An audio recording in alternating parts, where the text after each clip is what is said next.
Une nation sur le fil, le gouvernement fédéral est à l'arrêt, le budget n'a pas été voté et pendant que Washington se fige, plusieurs villes s'embrasent, Portland, Chicago, Washington, 3 points rouges sur la carte d'une Amérique au bord de la rupture, des affrontements, des ordres fédéraux, des refus d'obtempérer et au-dessus de tout cela, une question.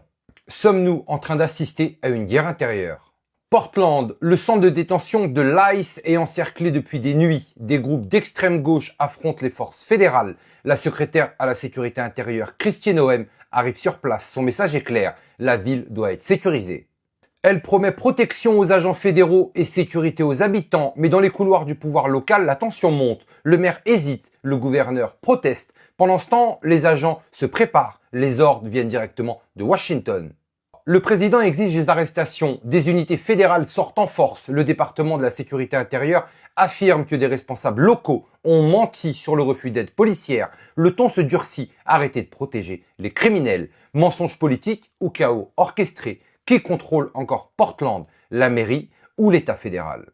Chicago, 5 millions d'habitants, une des plus grandes villes démocrates du pays. Le président ordonne le déploiement de 300 gardes nationaux, officiellement pour protéger les agents fédéraux et restaurer l'ordre. Le maire Brandon Johnson s'y oppose. Le gouverneur J.B. Pritzker parle d'une invasion fédérale, mais le président ne recule pas. Il parle de trahison envers les agents de l'État fédéral. Il demande même l'arrestation du maire de la ville et du gouverneur de l'État.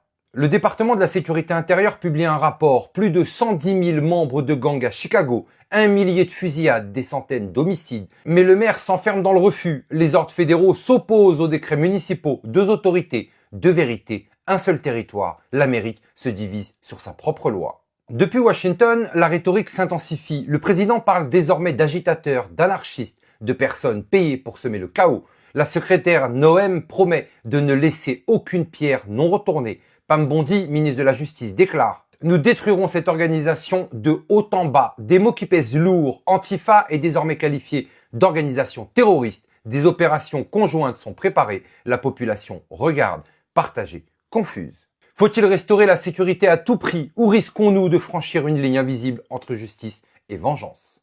Au Sénat, Pam Bondi est auditionné. Face au sénateur Dick Durbin, le ton explose. Il lui demande des comptes sur ses conversations avec le président concernant le déploiement de la garde nationale à Chicago. Elle répond « J'aimerais que vous aimiez Chicago autant que vous détestez le président ». Puis elle frappe fort. « Vous avez refusé de publier les journaux de vol d'Epstein. Pourquoi ?» Les visages se ferment, les caméras tournent. Le Sénat devient une arène. Pam Bondi accuse les démocrates de protéger les puissants. Durbin se défend. Le débat quitte la salle. Il gagne la rue. À cet instant, la fracture politique devient frontale. Le Sénat, la Maison-Blanche, les gouverneurs, tous se renvoient la faute. Quelques heures plus tard, John Ratcliffe, directeur de la CIA, déclassifie des documents. Il révèle une correspondance interne de 2015. À l'époque, Joe Biden, alors vice-président, aurait demandé à l'agence de ne pas diffuser un rapport sur les affaires ukrainiennes de sa famille. Ratcliffe parle de politisation du renseignement. Le document est partiellement censuré, mais l'impact est immédiat. Washington tremble, les républicains réclament des enquêtes et les démocrates dénoncent une manipulation électorale. L'intelligence américaine devient un champ de bataille et la vérité toujours enfouie sous les versions, les interprétations, les intérêts.